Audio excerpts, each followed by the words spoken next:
नमस्कार दोस्तों, मैं आपका स्वागत करता हूँ आपके अपने ही चैनल ज्ञान गंगा में। आज हम इस वीडियो में जानेंगे कि मकर संक्रांति में किस देवता की पूजा की जाती है और क्यों किया जाता है। तो चलिए कहानी को शुरू करते हैं। मकर संक्रांति हिंदुओं का महत्वपूर्ण पर्व होता है। हिंदू धर्म में सूर्य देवता से जुड़े कई प्रमुख त्योहारों को मनाने की परंपरा है। उन्हीं में से एक है मकर संक्रांति। शीत ऋतु के पौष मास में जब भगवान भास्कर उत्तरायण होकर मकर राशि में प्रवेश करते हैं तो सूर्य की इस संक्रांति को मकर संक्रांति के रूप में देश भर में मनाया जाता है। इस दिन से सूर्य उत्तरायण हो जाते हैं और देवलोक में दिन आरंभ होता है। शास्त्रों में मकर संक्रांति के दिन को बेहद ही शुभ माना गया है। इस दिन भगवान सूर्य के साथ साथ भगवान विष्णु की भी पूजा अर्चना करनी चाहिए। यह व्रत भगवान सूर्य नारायण को समर्पित है। इस दिन सूर्य देव को तांबे के लोटे में जल भरकर उसमें गुड़ गुलाब की पत्तियां डालकर अर्घ्य दें। इस दिन गुड़ तिल और खिचड़ी का सेवन भी जरूर करें। साथ ही गरीबों को भी कुछ दान जरूर दें। इस दिन गायत्री मंत्र का जप करना बहुत ही शुभ रहेगा। आप चाहें तो भगवान सूर्य नारायण के मंत्रों का भी जप कर सकते हैं। मकर संक्रांति के दिन ही सूर्य अपने पुत्र शनिदेव से नाराजगी भुलाकर उनके घर गए थे। श्रीमद् भागवत एवं देवी पुराण के मुताबिक शनि महाराज का अपने पिता से वैर भाव था, क्योंकि सूर्य देव ने उनकी माता छाया को अपनी दूसरी पत्नी संज्ञा के पुत्र यमराज से भेदभाव करते देख लिया था। इस बात से नाराज होकर सूर्य देव ने संज्ञा और उनके पुत्र शनि को अपने से अलग कर दिया था। इससे शनि और छाया ने सूर्यदेव को कुष्ठ रोग का शाप दे दिया था। पिता सूर्यदेव को कुष्ठ रोग से पीड़ित देखकर यमराज काफी दुखी हुए।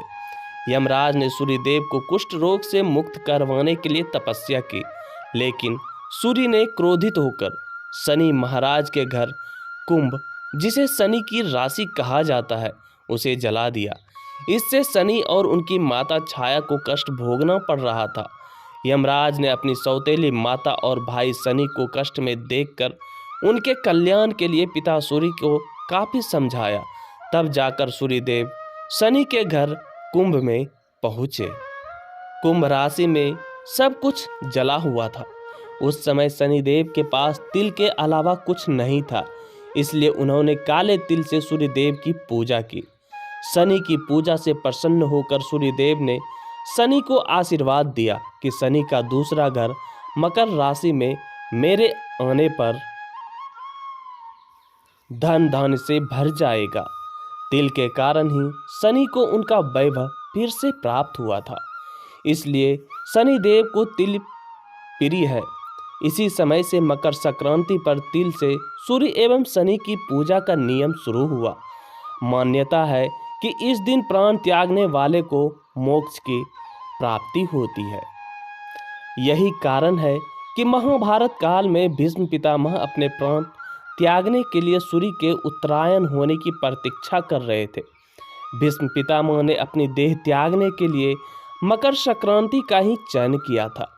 महाभारत के युद्ध में कौरवों की ओर से लड़ते हुए भीष्म पितामह अर्जुन के बाणों से घायल होकर वीर गति को प्राप्त हुए थे। लेकिन जब वे बाण से घायल हुए तब सूर्य दक्षिणायन में थे। शास्त्रों के अनुसार जो लोग उत्तरायण में अपने प्राण त्यागते हैं उन्हें मोक्ष की प्राप्ति होती है और जीवन मृत्यु के चक्र से छुटकारा मिल जाता है। यही कारण था कि भीष्म पितामह ने अपने प्राण त्यागने के लिए सूर्य के उत्तरायण होने का इंतजार किया। दरअसल भीष्म पितामह को इच्छा मृत्यु का वरदान प्राप्त था। वे जब चाहे अपने प्राण त्याग सकते थे। भीष्म पितामह अर्जुन के बाणों से जख्मी हो गए थे। बाणों से बंधे होने के बाद भी उन्होंने अपनी मृत्यु की प्रतीक्षा की। 6 माह वे सरसैया पर थे और अपने जीवन के हर एक सांस को तौलते हुए सूर्य के दक्षिणायन से उत्तरायण होने का इंतजार कर रहे थे। इस दौरान उन्होंने पांचों पांडव को देखते हुए जीवन का आखिरी उपदेश भी दिया और संसार के कल्याण के लिए वरदान भी मांगा। इसके बाद जब सूर्य की राशि में परिवर्तन हुआ, सूर्य का धनु राशि से मकर राशि परिवर्तन, तो आकाश की ओर एकटक देखते हुए भीष्म पितामह ने अपने प्राण त्यागे और देवलोक की राह ली। मकर संक्रांति के दिन ही खिचड़ी खाने का विशेष महत्व बताया गया है। ज्योतिष शास्त्र के मुताबिक मकर संक्रांति पर जो खिचड़ी बनाई जाती है उसका संबंध किसी न किसी ग्रह से रहता है। जैसे खिचड़ी में इस्तेमाल होने वाले चावल का संबंध चंद्रमा से होता है, खिचड़ी में डाली जाने वाली उड़द की दाल का संबंध शनिदेव, हल्दी का संबंध गुरुदेव से और हरी सब्जियों का संबंध बुधदेव से माना गया है। इसके अलावा खिचड़ी में घी का संबंध सूर्यदेव से होता है, इसलिए मकर संक्रांति की खिचड़ी को बेहद खास माना जाता है। मकर संक्रांति पर खिचड़ी खाने के साथ साथ किसी ब्राह्मण को दान भी जरूर करें। उन्हें घर बुलाकर खिचड़ी का सेवन करवाएं। इसके बाद कच्चे दाल, चावल, हल्दी, नमक, हरी सब्जियों का भी दान अवश्य करें। मान्यता है कि खिचड़ी खाने से आरोग्य में वृद्धि होती है। कई मान्यताओं के अनुसार खिलजी से युद्ध के दौरान नाथ योगी बहुत कमजोर हो गए और भूख के कारण उनकी तबीयत बिगड़ने लगी। तब गोरखनाथ ने दाल, चावल और सब्जी को एक साथ पकाकर सभी को खिलाई, जिससे नाथ योगियों को तुरंत ऊर्जा मिली। साथ ही उनकी सेहत में भी सुधार हुआ। तभी से खिचड़ी बनाने की परंपरा चली आ रही है।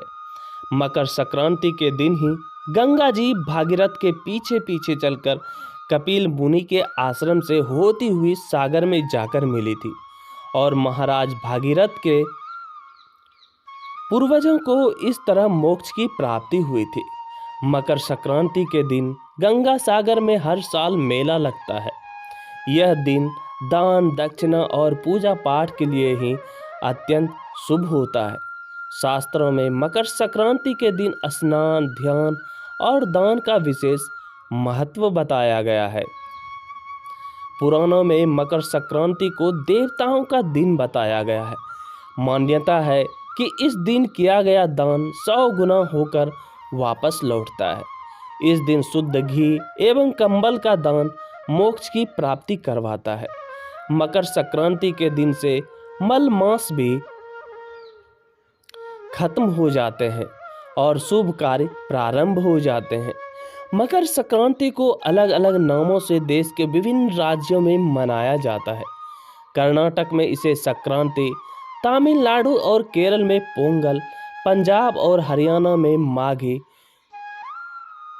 गुजरात और राजस्थान में उत्तरायण, उत्तराखंड में उत्तरायणी, उत्तर प्रदेश और बिहार में खिचड़ी आदि जैसे नामों से भी जाना जाता है।